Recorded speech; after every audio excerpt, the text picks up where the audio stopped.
Hey, so we got these all painted up and cleaned up. They look a lot better than what they did. They're not perfect, but I'm happy with them.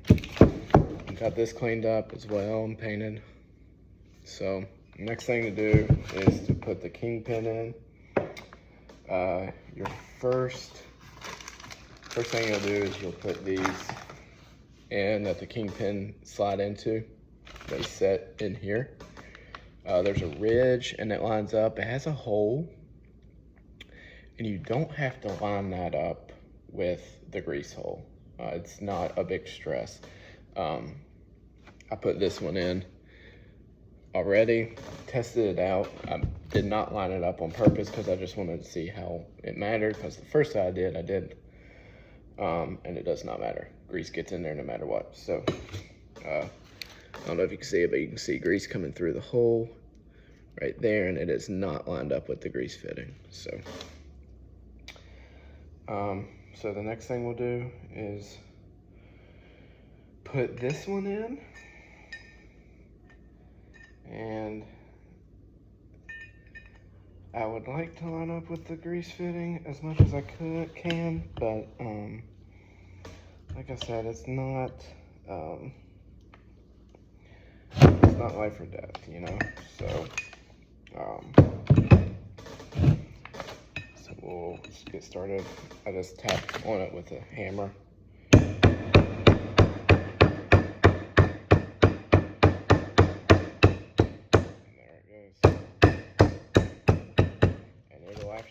Seat.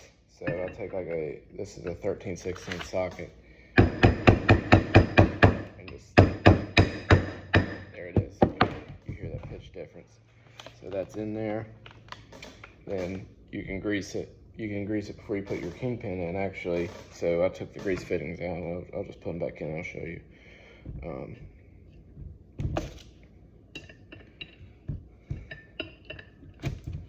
These are original grease fittings, and they work perfect. So that's pretty cool, I think.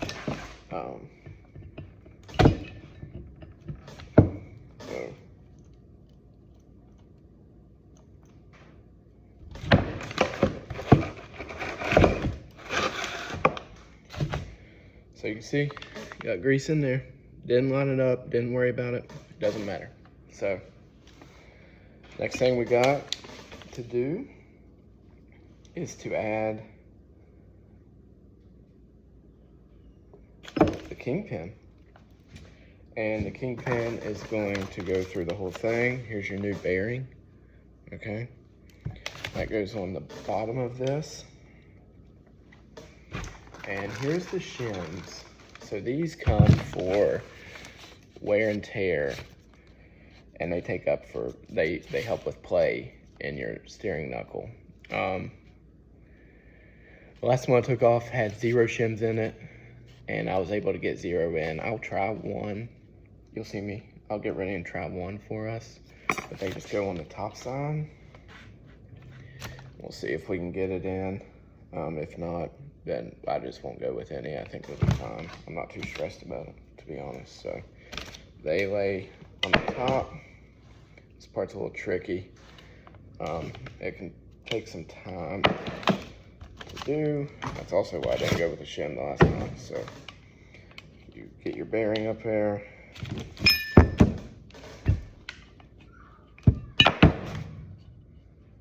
You can't hold a lot of things at one time. So get your bearing, and I can already tell you now the shim's not going to work. So I'm going to go without the shim.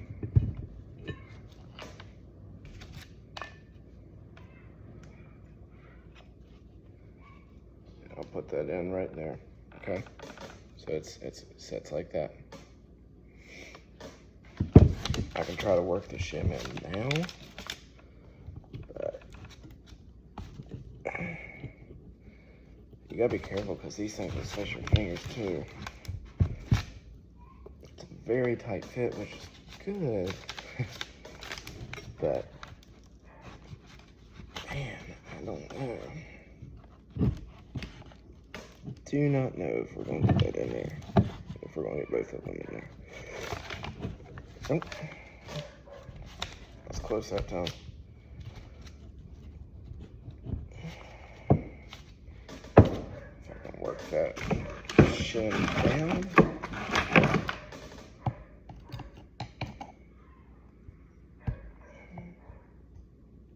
Don't want pressing with these shims with your fingers. Like I said earlier, they cut the crap out of you. So let's see if I can try to work it. There it is. Either got it. Either got it or I bent it. One or the other. Let me take it off.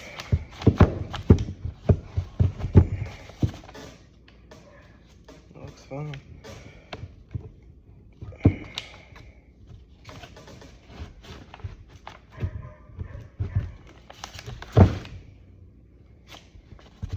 Try a different one. See how tight that fit is, which is good.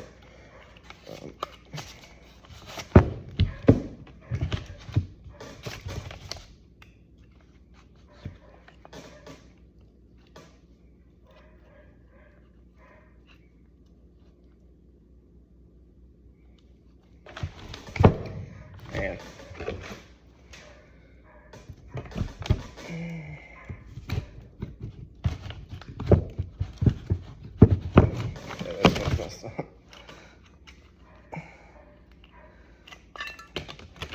We'll give it another try because I feel like I was really close there.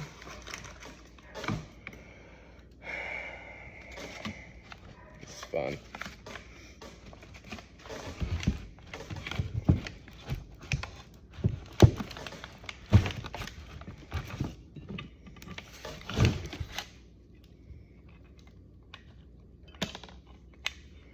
Let's see if I can get this just started. Okay.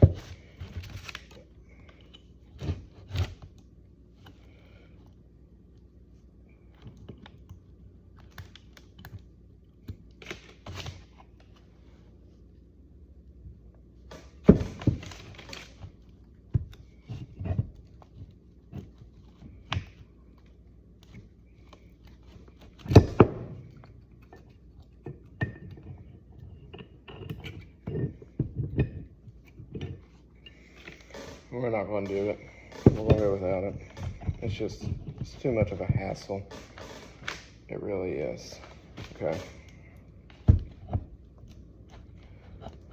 So there's your steering knuckle. All right. So you have the bearing on the bottom. I wasn't able to get a shim in. So the next important part is your actual kingpin. And that flat edge is going to go on the flat edge of your, here's the old one, of that screw, which goes through this way. Okay, so the flat edge goes towards the back side.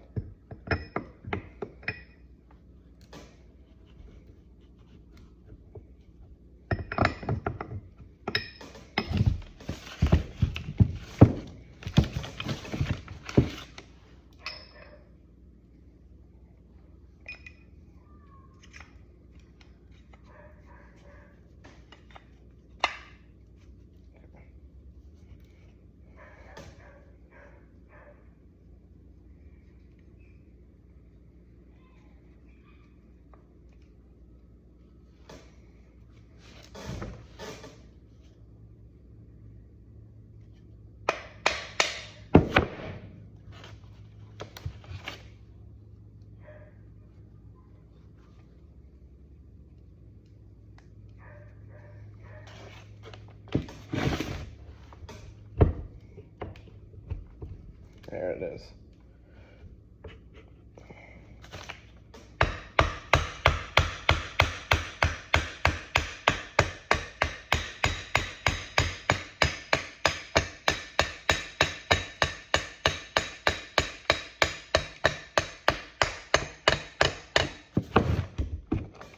Okay. I need to keep getting that up slightly.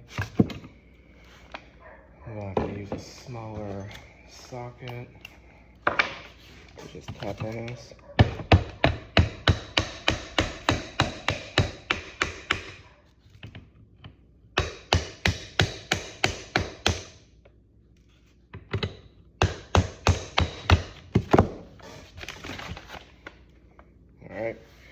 And you won't be able to see it, but the flat edge is on the flat edge here.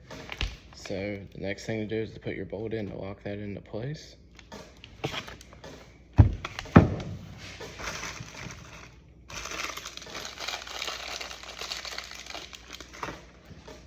So the last kit I did, the new one did not fit in there very well. So we're gonna try that again. Flat edge to flat edge, right there.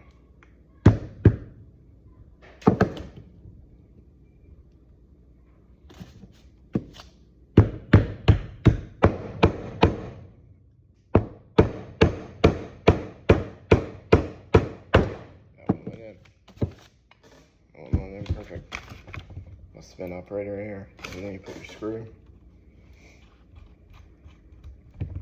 or your bolt, not screw, sorry. And then I got tools everywhere. That's a 5/8, that's not gonna help us. That's a 1/2 inch. We need 9/16. Let me go grab my 9/16 real quick.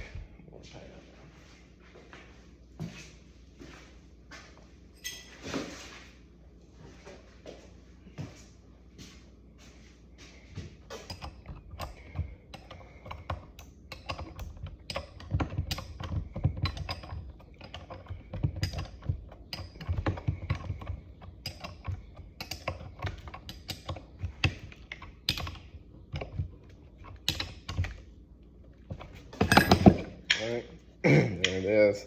There's zero play without a shim, so I'm really not worried about it. The next part we got is put these caps in that I destroy when I take out from the beginning. See how easy these go in. So I just put them over top, try to start them even. I'll just tap them. Let me get a socket. See if I can get a socket on there.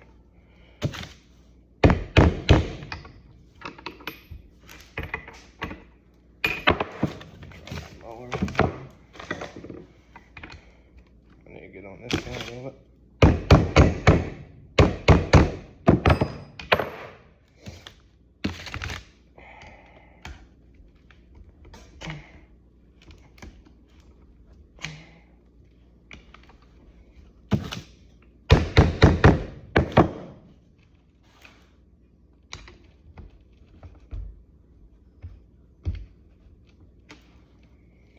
You gotta get it so low because you put a snap ring over top of it.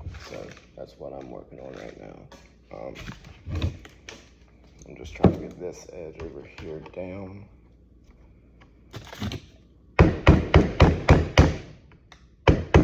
Not messing it up. There it is, I think. Let me see. You can feel your edge. Yep. Alright. So that side's in. The next thing you have is a snap ring. And I have snap ring pliers right here. I gotta clean this garage. It is a mess. You start working on stuff and it gets out of hand.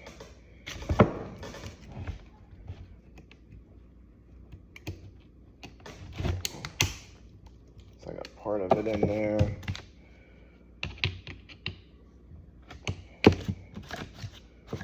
Get this other side pulled down too.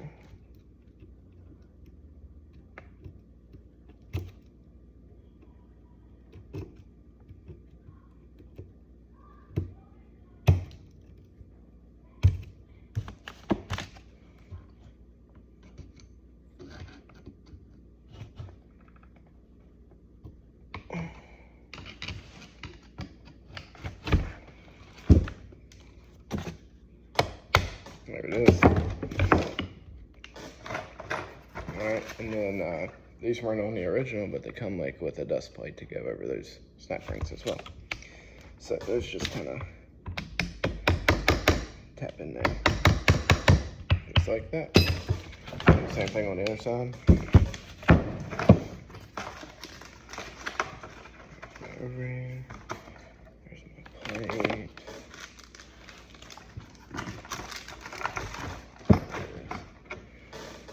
Alright, so putting this piece in. This side's a little easier because the top side of this gets in your way really bad. So I can pretty much put a flush socket over this and press it in pretty easily.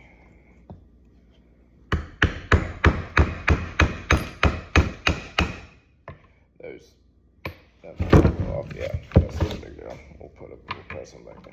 They don't stay in very well, so probably why the original don't have one in it.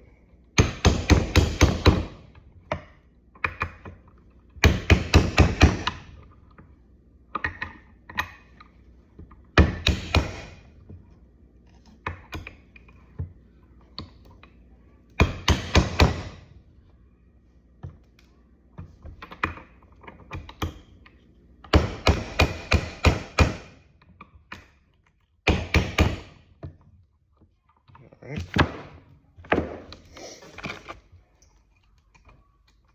Try to get this in there.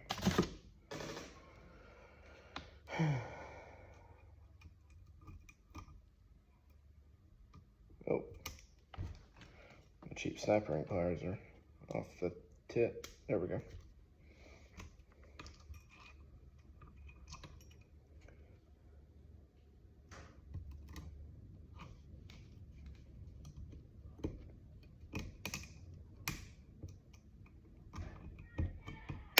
Love sniper rings. Love cotter pins.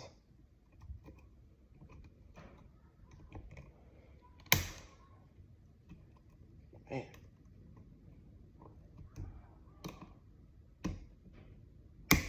Alright, just part of it started. That's all a man can ask for right there. Let's get her started.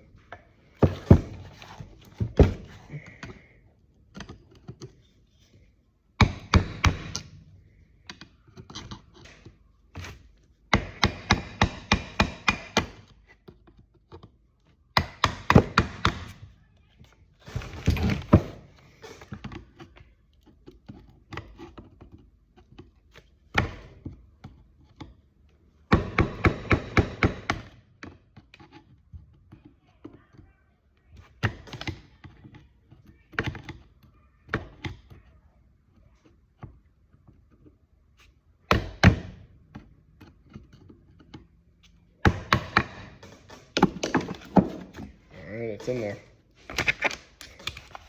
These, I don't know, man. I don't even know if I'll go with it. I mean, I'll put it on there.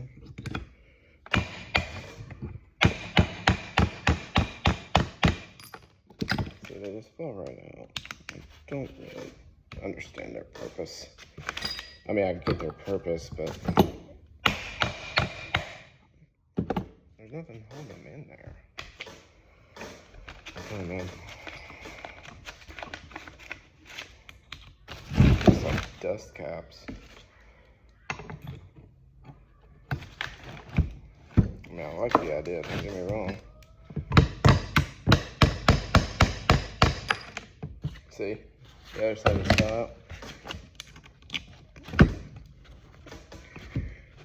That might just be something we put on after we install it, so we'll hold off on that. That one's extra longer. Okay, we'll see.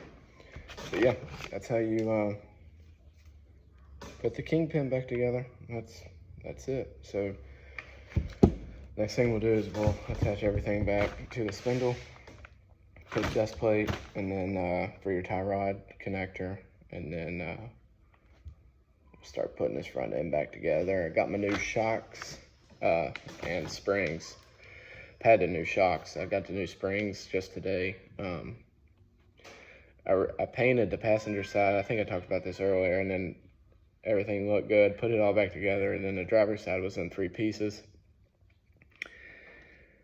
So I had to order a pair, and that means I have to take the passenger side and try to put this rest of the spring back in. I'll take a video of that.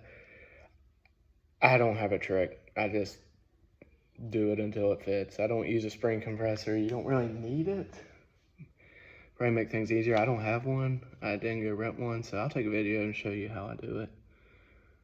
There's no specific way, but you'll see me wrestle it.